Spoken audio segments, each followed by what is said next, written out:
Donc quelqu'un qui mange après la 6e heure de la journée, c'est comme si il avait mis une pierre dans une outre de vin.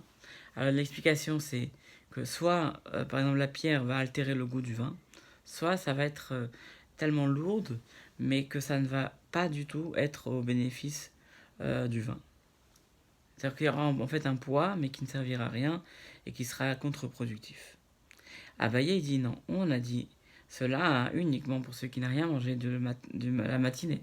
Mais si quelqu'un il a mangé quelque chose le matin, alors il n'y a pas de problème, d'où l'importance de manger le matin.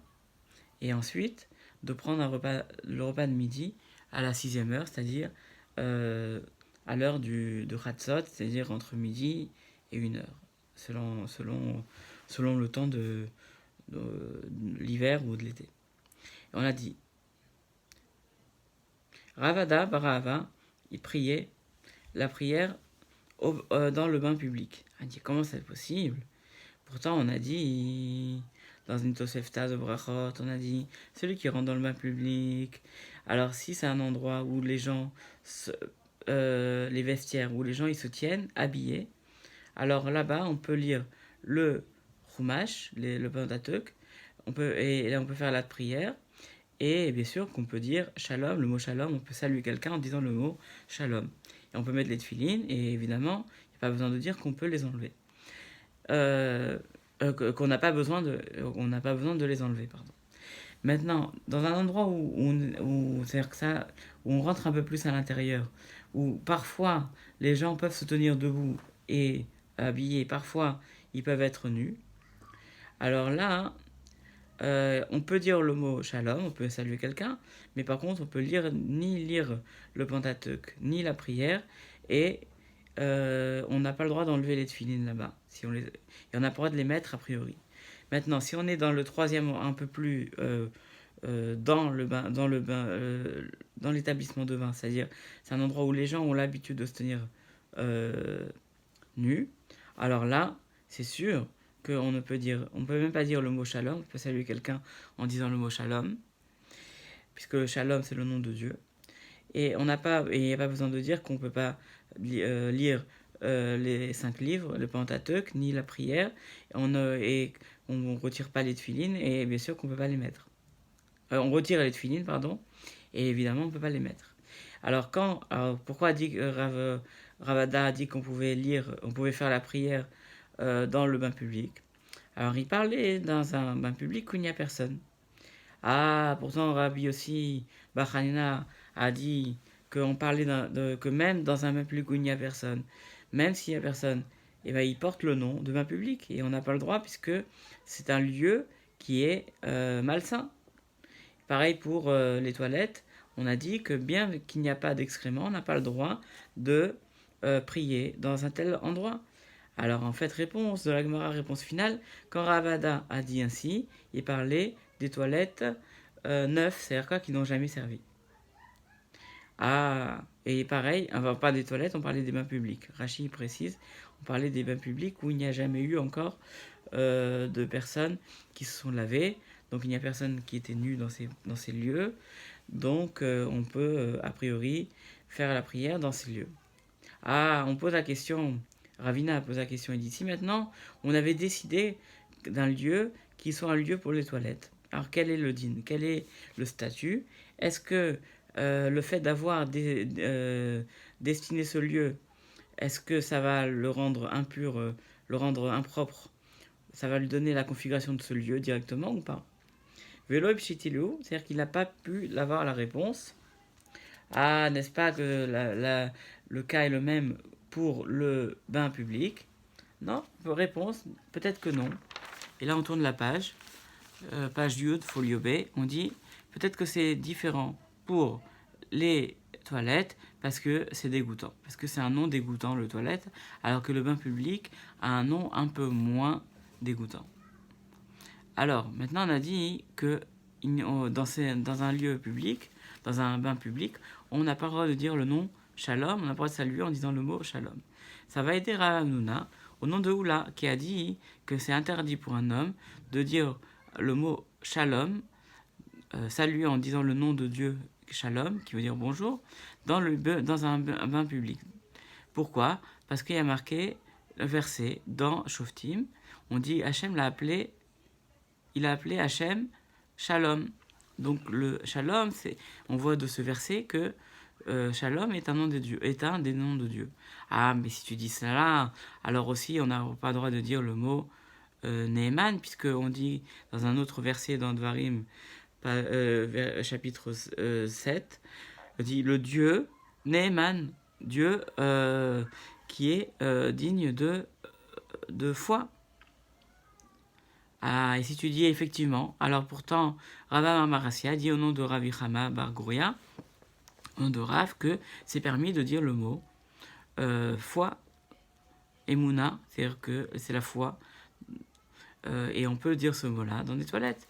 Réponse, là-bas, c'est pas véritable nom, c'est pas véritablement le nom de Dieu. Parce que ici, on traduit Dieu par la foi.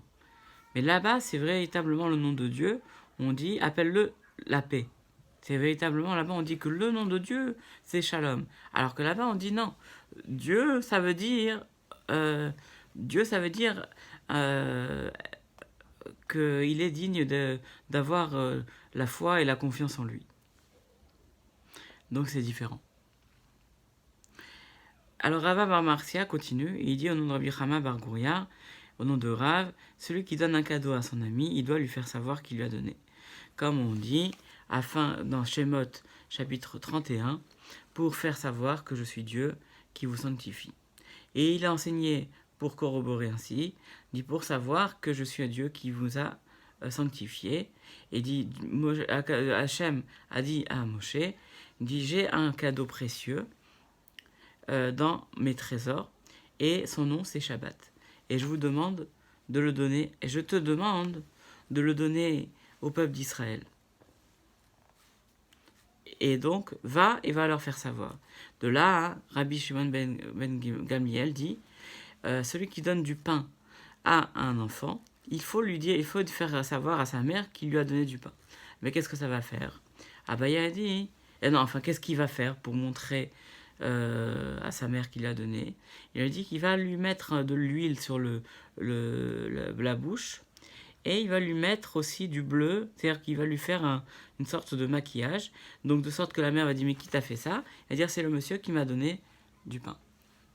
Ah, et pourtant, et aujourd'hui, à l'époque de la Gemara où il craignait la sorcellerie, donc ça aurait pu faire peur à la mère qu'il lui fasse du maquillage, qu'un homme mette du maquillage à son fils sans l'autorisation. Alors Rav Papa il dit, il a qu'à lui mettre un peu de ce pain, c'est-à-dire si c'était du pain au chocolat, qu'il le badigeonne un peu de chocolat sur le coin de la bouche, en disant, la mère va se demander qui lui a mis du chocolat, et le fils va dire, c'est ce monsieur qui m'en a donné. Ah, est-ce vrai? Ce principe-là qu'il faut le faire connaître à la personne qu'on a fait un cadeau. Pourtant, Rav Chama bar Rabbi Hanina dit, celui qui fait un cadeau à son ami, il n'a pas besoin de lui faire savoir. Comme on le voit de Dieu lui-même, on dit Moshe ne savait pas que sa face éclairait après avoir parlé à Dieu. Donc Dieu n'avait pas dit à Moshe que il avait fait ce cadeau précieux, qu'en sortant du mont Sinaï, qu'il avait la face qui éclairait. Ah, donc réponse, la gashia, c'est pas une contradiction. L'un, c'est des choses lorsqu'on parle de l'éclair, que la face de Moshe éclairée, c'est quelque chose qui était fait pour être dévoilé. Pour le Shabbat, c'était fait pour quelque chose pour être dévoilé. Mais il y a des choses qui n'étaient pas faites pour être dévoilées. Comme par exemple le fait que sa face allait être éclairée. Ça aurait pu faire peur à Moshe, ou au contraire, c'était pas nécessaire de lui faire savoir. Ah, pourtant Shabbat. Et donc Shabbat, il est fait pour être dévoilé. Il dit oui, en fait, c'est le cadeau, c'est pas forcément le cadeau qui est fait pour être déclaré, pour être dévoilé. On dit que c'est le mérite du Shabbat qui n'est pas fait pour être dévoilé. C'est-à-dire que Shabbat, il fallait bien sûr le faire montrer que Shabbat allait être donné au béni Israël, mais il ne fallait pas donner forcément le mérite du Shabbat. Et Rav Hasda, il avait dans ses mains deux choses. Et il avait pris, il avait dit en fait, il avait deux parties de l'animal, du sacrifice, parce que Rav Hasda était un Kohen. Et donc, il voulait les donner à celui qui lui dirait un enseignement. Il a dit, tout celui qui me dira une parole une nouvelle au nom de Rav, je lui donnerai les parties d'animal que j'avais.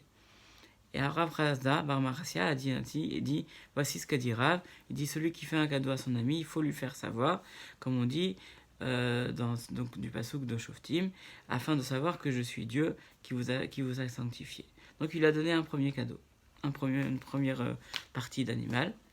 Et après il lui dit, donc il a donné les deux. Il dit, pour tu chéris tellement les enseignements de Rav à ce point-là.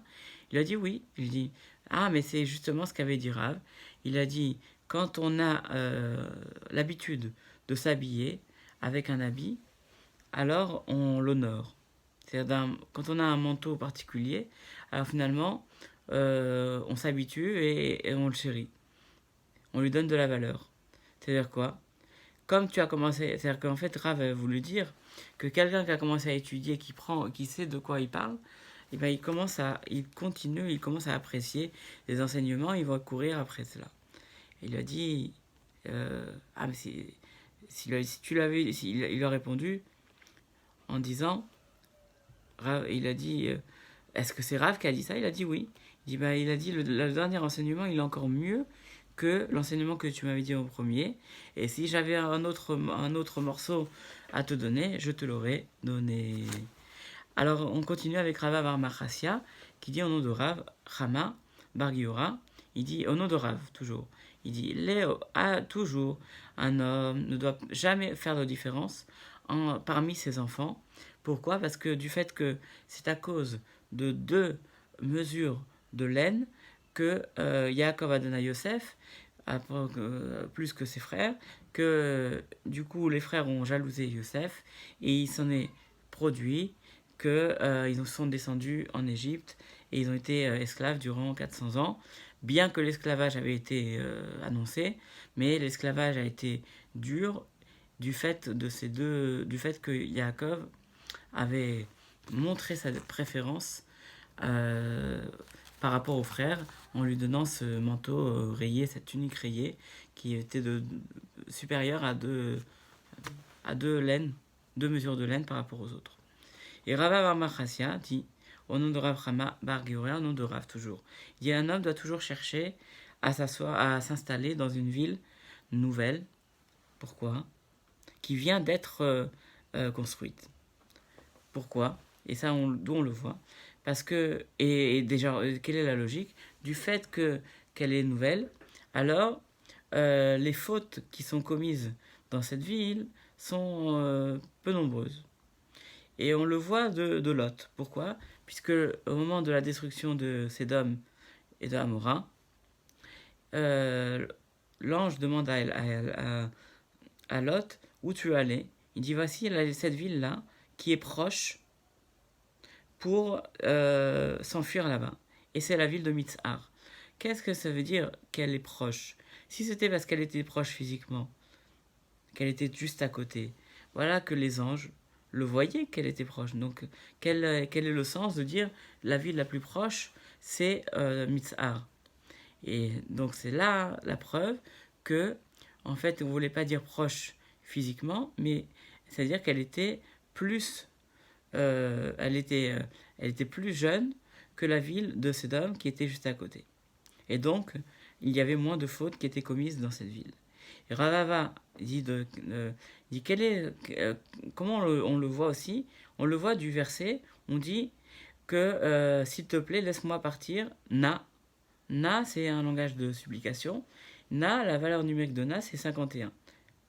Et donc, Lot, la demande, a dit, laisse-moi partir là-bas. puisque ça faisait 51 ans que cette ville avait été construite, alors que Sédom, à valeur numérique 52, qu'elle avait un an de plus d'existence. Et surtout que dans la ville de Sédom, il y avait eu 52 années, donc, mais durant ces 52 années, 26 années seulement avaient été de sérénité, et 26, c'est écrit, durant 12 ans, ils ont servi Kedor Laomer, et ensuite, et durant 13 ans, ils se sont rebellés, donc ils ont fait la guerre contre lui, donc ça fait 25, et la 26e année, ils ont tué Kedor Laomer, et ensuite, les 26 années suivantes, ils ont pu siéger dans la qui était... Voilà, nous sommes à la fin du DAF, de la page 11 de la Gemara Shabbat. On a donc que cette étude soit pour la guérison de tous les malades et que nous retrouvions aussi la sérénité parmi le Ham Israël.